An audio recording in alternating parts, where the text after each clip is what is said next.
Welcome back, YouTubers, to another Thursday night TNA Impact Wrestling review of us, the British Fist. Ka-ching. I am Mr. Parkin, once again wearing my extensive V-neck t-shirt of my extensive V-neck t-shirt collection.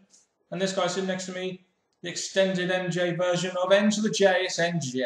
What's up? Make sure you guys subscribe up above, of course, like this video, and comment your thoughts in the comment section down below. Actually, contact us in the link in the box below. Yeah, and you didn't fuck up like I did. Oh. But there we go. Let's go into this review anyway, because we all botch from time to time. Look at Scott Steiner. Look at all those guys like that. Even Booker T botched a couple of times. But anyway, we'll go on to the opener. We opened up with Sting. And just as you think Sting is going to talk about Hulk Hogan, he wants to talk about Bobby Roode. Thank God for that, eh? It was good. Cause obviously, Sting is to have his match against Hogan, but obviously, for someone's biggest Sting to now put over Bobby Roode, it was a great time to do it. Yeah, because we knew what we were getting for our main event this evening, didn't we? And that was the Hulkster brother. So, I mean, you knew you weren't going to get in the opening segment, but you did do well putting over Bobby Roode, of course. A lot of guys have been putting over Bobby Roode now, and it really seems like they're going all out with this, doesn't it? With this whole Roode winning the BFT series, winning the title thing. It really does look like they're going all out with it, because we got plenty of it throughout the night, didn't we? Yeah, I think the fact that at the moment in time, the biggest wrestler that's put Bobby Roode over is Angle. So now the fact they've given it to Sting as well, I think they've really shown you how much they're trying to build up Bobby Roode. So when it does come to pay-per-view, you actually do believe that there's a chance of him winning.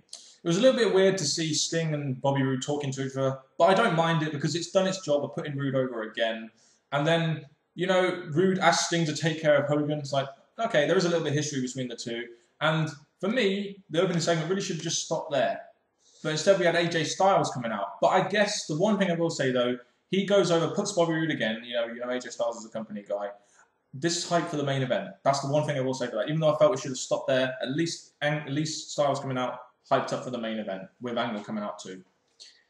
With AJ coming out, I was fine with it, because obviously they're trying to fit in, as well as that Sting put in Bobby Roode over, they're also getting the hype of their match, AJ versus Bobby Roode, so I think it was fine. I mean, even though we said this was the main event, it's the main event in our eyes, not in TNA's eyes, and you'll find out later on in this review. So overall, it could have been done a little bit better. I think the opening segment achieved its purpose, getting Sting out there opening, getting Angle out there, and putting over Bobby Roode, and hyping for the main event later. So I don't really have too many problems with that opening segment. Same in then. Okay then. So the next match we get is, well, next match. This is the first match we got, actually.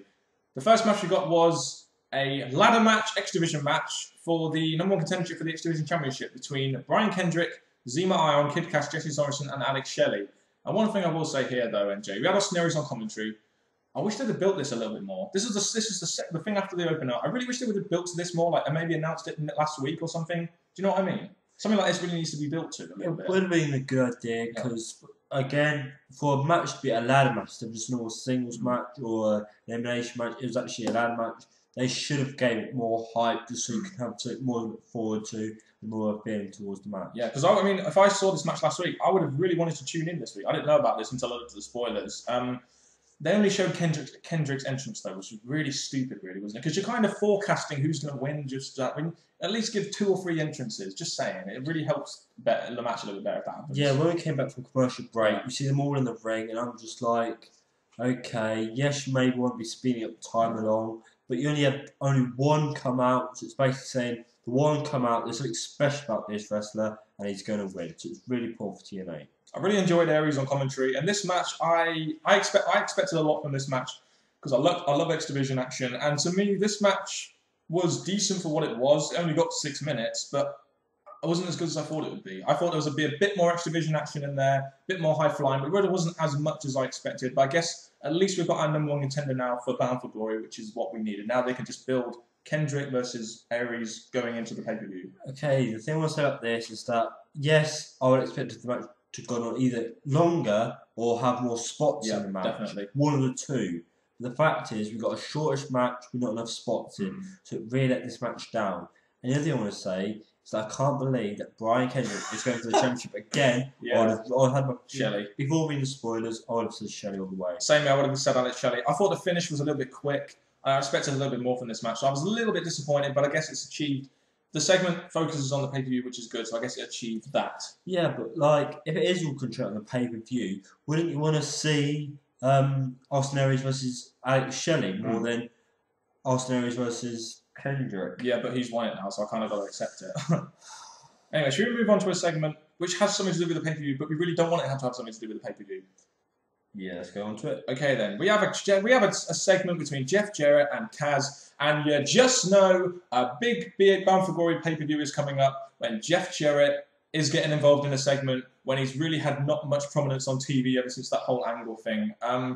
You know, he comes out talking about plucking Kaz from the indie scene and how he had trouble with WWE and he brought him back and gave him a job, and now then he talks about giving Tracy Brooks an opportunity. But the thing is, I don't want to see this match, really. And this whole thing revolves around a Karen and Tracy Brooks spat. And it's just like, are they really going to do it?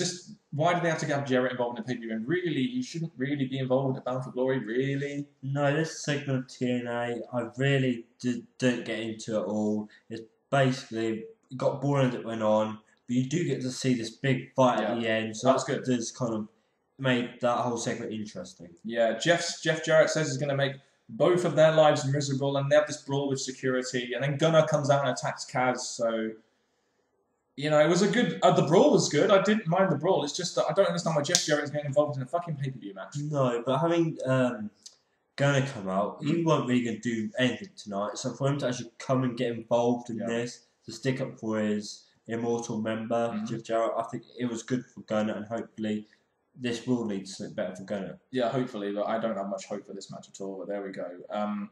Next, we had a supposed match between Jesse Neal and Hernandez, which turned into a Mexican-America attack on Ink Inc. We had a nice little video package showing what happened last week, which kind of helped the segment a little bit. There's basically just Mexican-America attacking Ink Inc, and then, you know, that was it. That's what it was. I mean, these guys are going to have a match at the pay-per-view. I guess it's good that they're actually featured in a segment on their own, you know.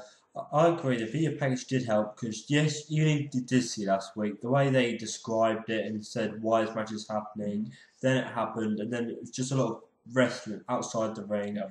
Then they get attacked in the ring, flag comes down. The way this all flew was... We can't see. But anyway, then they spray Ink, Mexican America spray Ink with M.A., which is good. It was a good, effective segment, even if it wasn't the best of segments. At least we know these two are going to feud now, and it's kind of been made prominent in the way that they've done both of these segments last week and this week. So, yes. So, the next match we get is Terra versus Madison Rayne in a Queen's Qualifier match. And I will say this. They gave us a nice video package showing the history between Tara and Madison, which really helped guys like me and you, especially you, when you haven't really seen too much of Madison and Tara before, especially before we started watching TNA. No, the video package was nicely done. It showed you the day and when it happened and how it led up to this particular match and how much these two don't get on well with each other. So I think it was nicely done indeed. It's just a shame that Russo, again, you saw Russo booking here with Madison Rayne flirting with the referee, and it's just, oh my God, really? Do they have to do this? Russo booking.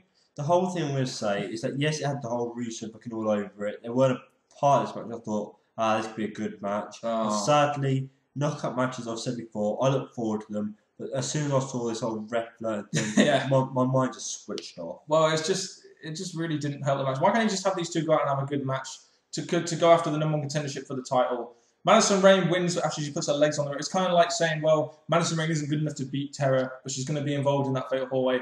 And to be honest with you, from a smart perspective, you kind of knew she was going to win this, as you kind of need the second heel in that Bound for Glory Knockouts title match. So it was just a matter of how they booked her to win it, which annoyed me. That's all. Sadly, not much else to say about that, really. No. We have a nice little segment, backstage segment with Christopher Daniels talking about. It looks like these two are going to have a match at Bound for Glory now, doesn't it? It looks like that Christopher Daniels beat AJ Styles. Oh God, not this again. Yeah. Looks like they're going to have one more match at Bound for Glory, so let's see AJ Styles win. Yeah, but I don't need it. I've beaten him before, so I don't need it. You've never beat me, brother. But anyway, let's get back on, because the next segment was a big return for Crimson. It's just a shame TNA didn't really hype it up, really. Again, they didn't really hype up the Crimson return as much as I thought they would. No, because basically just comes out, and as soon as he gets in the ring, he gets straight to the point and calls out Samoa Joe. Just the way people should do promos. It gets straight to the point. They exchange promos from the ramp and from the ring, Crimson and Samoa Joe. So it looks like they're going with Christian versus Joe at the pay-per-view. But wait. Crimson goes down the ramp, spears Joe, but then Morgan, after Joe attacks Crimson, which was some good stuff, focusing on the injured ankle, Morgan makes the save. So what the fuck's going to happen there? We're going to have a triple threat at the pay-per-view? That's it. I think basically Crimson will probably get a match against Samoa Joe somewhere down the line, and then it'll go back to maybe Samoa Joe versus... I'm feeling triple threat, if I'm honest with you. Just from the way that segment was done and the way that Morgan and Crimson had that little bit, I have a feeling it'll be a triple threat at the pay-per-view. Just saying. It could help, because obviously then it's put more jeopardy on his winning streak. Yes, it has, and hopefully Crimson will keep that winning streak going. But effective segment, I guess, for what it was, just a nice little feud hyping promo, kind of like they did with Matt Morgan and just Samoa Joe before No Surrender, that match. Yeah, I remember that. Yeah. Yes. So match, we finally got a match. Woo! Because we didn't have too many matches in the first hour and 15. Next we get Pope versus Mr. Anderson. Why? I don't know why these two are facing off, but this match was going alright until the overbooking started. When you have Devon's kids getting involved, and all this has been done just to cause a distraction so that Bully Ray can come in and hit Anderson with the chain. And I'm thinking to myself, why can't he just come out and attack him and cause a DQ? Wouldn't that just be a bit better? Then you're not burying Anderson or Pope that way. Yeah, I would have kind of hoped that with the way this went, they had this all thing going outside the ring with Devon's sons and that. That got a bit messy, so I would have preferred a clean win for Anderson. But again, they're hyping up the whole Bully Ray versus Anderson thing, so I guess he did its job. I think this is another example of TNA trying to do too much in one segment. I just really wish that they just focus on Anderson and Bully Ray, especially when Devon and Pope isn't really something that we don't really want to see at the pay-per-view. Why are they focusing on that and really need to put all the focus on Bully Ray and Anderson? It just kind of annoys me a little bit how they do that sometimes, TNA. It did clash with two things. Yeah. So too much going on in that segment, really. Could have been effective if they didn't do this whole Devon's kids thing, but whatever. We'll go on to, for us, was the main event. AJ Styles versus Bobby Roode. This got plenty of hype, didn't it? We had an opening segment, we had an interview with Bobby Roode, an interview with AJ Styles, and then we had that nice little couple of minute video package showing, showing Roode with his family, his dedication, his build, is the fact that he's worked all this way. So it told a very good story, this, and it really helped going into this match.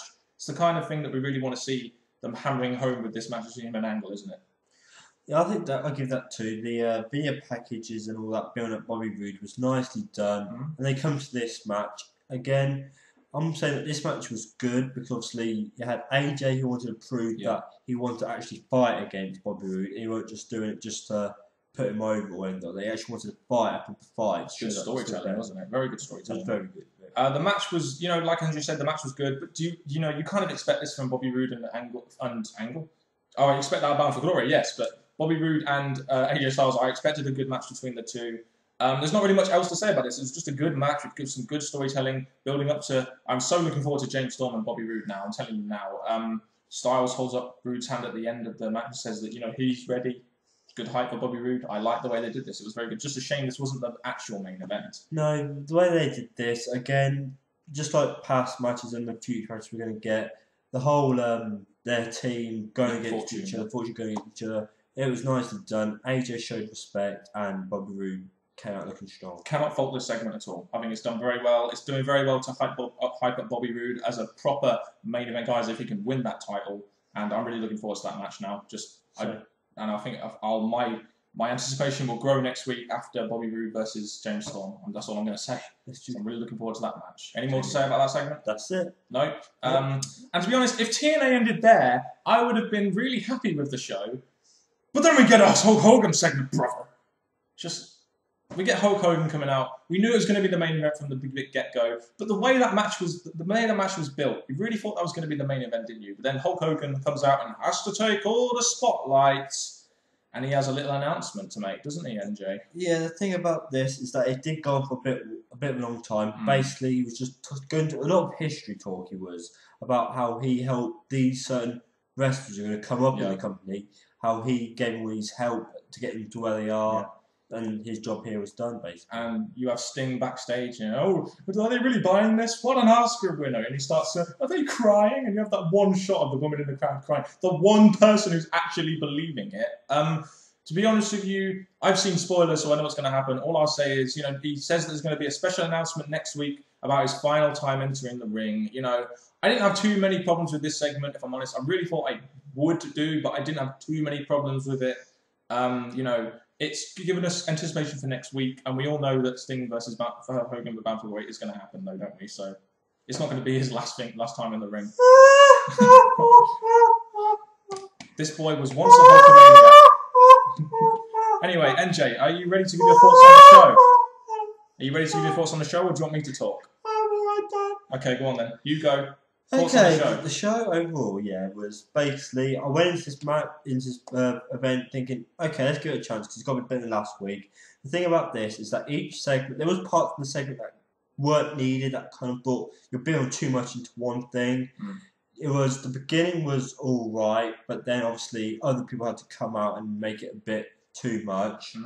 Like, I think it was AJ and Angle. Oh, the 4 people in the opening segment wasn't needed, was that was a bit too much. And then it went on to the matches. I think basically that it all clashed, but again, it was an okay TNA. It got us a feeling for next weekend, the pay-per-views. Every segment was to do with the pay-per-view, wasn't it? Which was good. I think this is, especially when TNA are coming up to one of their biggest pay-per-views of the year, they really need to nail it down home. And the fact that they've had each segment something to do with the pay-per-view was good. It's all building now to their biggest event of the year. I honestly thought TNA was okay this week. I won't say it was a great show, but it was definitely better than last week in my opinion. You know, the ladder match was okay, even though I think it could have been better. There was a lot of good stuff that happened throughout the night, and the main event for us, I thought, was a very, very good segment. It's just a shame that Hulk Hogan had to come along, but there we go. As for a grade, I'm really stuck between C+ and B-. I really didn't think this was that bad of a show, if I'm honest with you. It kept me entertained most of the time. I'm tempted to say B-, but I'm also tempted to say C+. I'm not really sure. I'm going to give it a C+. Yeah? That's me, C+. Okay, I'll say a B- then, just to be different. Okay. Call me a TNA, Mark. But anyway, you've heard our thoughts from us, the British Fist. And you've heard it from Mr. Parkin and me, NJ. What's up? Get your comments down below, guys, about the show. Thank you very much for watching, and goodbye.